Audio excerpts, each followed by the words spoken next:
Hi everyone, this is chapter 7 worked examples from the chapter review. So I'm going to be doing question 3, 6, 12 and 17. These are the ones that you guys are required to do anyway, but hopefully it should be fairly straightforward. So question 3, which you should see at the bottom of the screen, the following changes are made to a reaction mixture. Which change will lead to a decrease in the reaction rate? So we have A, smaller solid particles are used, B, the temperature is decreased, the catalyst is added, C, and D, the concentration of an aqueous reactant is increased. So let's go through them one by one. So smaller solid particles are used. So this is smaller solid particles. That's also known as, that's aka, as an increase in surface area. So that should be successful, yes. But that will be an therefore increase in rate, which is what we do not want to happen. So A is incorrect. B is the temperature is decreased. So the temp decreased. Obviously, when we have temperature, if we lose heat, the particles will move slower. Therefore, it will have less energy and less frequency of collisions and less successful collisions. So therefore, decrease in rate. So that one is correct. C, a catalyst is added. So the catalyst, obviously, therefore, lowered activation energy by providing an alternative reaction pathway. Remember that one's something that we need to know. Therefore, an increase in the rate because we have an increase in the frequency of collisions and the success. So that one is not what we're looking for. And the concentration of an aqueous reactant is increased. So concentration of reactant increased. Therefore, more successful collisions, therefore you increase the rate, which is not what we're looking for, because we're looking for something that decreases the rate. So when I do the square brackets, remember that means concentration, and obviously it's aqueous. So it's just saying that if I put more stuff together, I'm going to have more collisions all the time, so then they're going to increase how frequently they collide. So hopefully that one's fairly straightforward. Okay, moving on to question 6, which is on this page. So the question 6 is fairly straightforward. That's 3. According to collision theory, what must happen for a reaction to occur? So collision theory, I'm worried I'm going to spell it wrong, but anyway, collision theory states that your particles must react with energy. Now I hope I get this right. X is small, X is greater or equal to the activation energy to react. Yeah, so they have to basically have enough energy. Okay, so that one's not too tricky, hopefully. Question 12.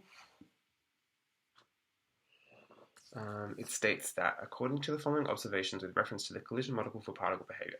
So refrigeration slows down the browning of sliced apple. So a decrease in temp, as we've already seen in question 3, is equal to a decrease in energy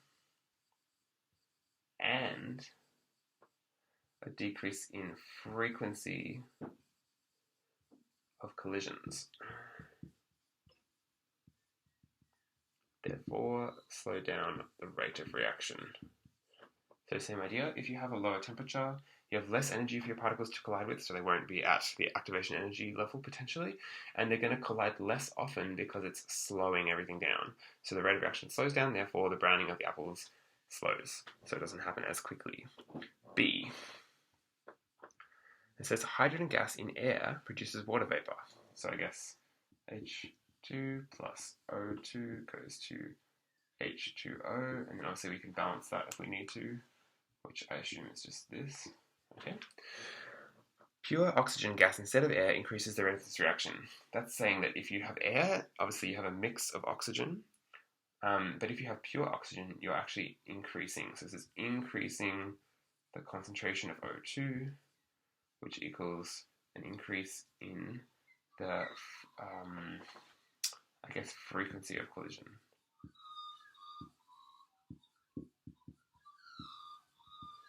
Therefore, because there's more oxygen, the oxygen and the hydrogen are going to bump into each other more often, meaning that they'll have a faster rate of reaction. So, question 17. Many car makers have plans for hydrogen-powered cars. In fuel cells of these cars, hydrogen reacts with oxygen to produce water. So we've got 2H2 plus O2 goes to H2O. Very similar equation, and we're going to see it a lot. Energy changes for the reaction are shown in the graph below. So we've got the graph, which you'll see on the screen. What is the magnitude for the activation energy of this reaction? So note the word magnitude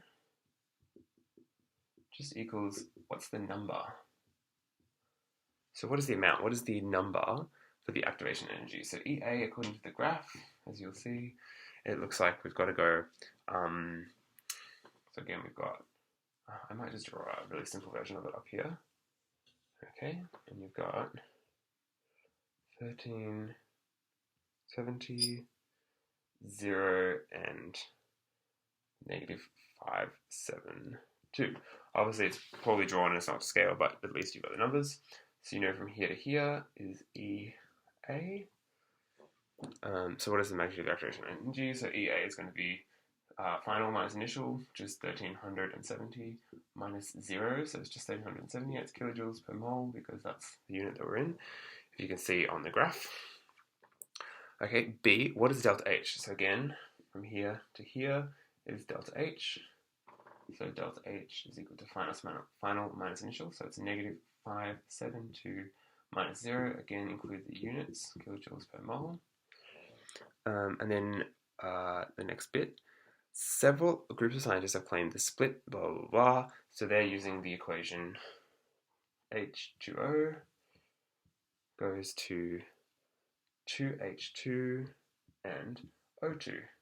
When it's got the little MO, mobilium, that is saying it's a catalyst.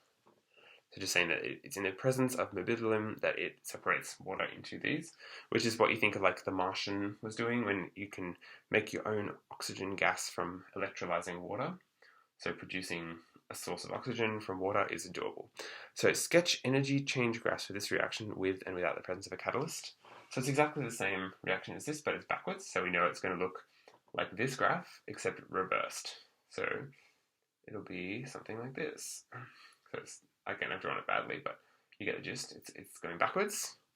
And if it had a catalyst, I'll use a different color. We know that the delta H is going to be the same. So the delta H is still from here to here. That's the delta H. But if it has a catalyst, it lowers the activation energy. So to represent that graphically, I'm going to draw it. I'll just draw a line, actually. It's probably a bit easier. Because you've got your EA with the catalyst. I'll put catalyst. And then when you just have the normal one, this is your activation energy, no catalyst. So the delta H is always the same because it's from this point here to this point here, but your catalyst will change your activation energy. And then what is the value for delta H for this water splitting equation? So delta H is going to be, again, we know this part is 0 because it's backwards, and this is -572. So in this case, our new delta H is going to be basically this one reversed. So we have final, which is equal to 0 minus the initial, -572, which is equal to plus 572 kilojoules per mole. And that's some of the 4 examples from Chapter 7, and it's 1 for 7.1, 2, 3, and 4. Thanks, everyone.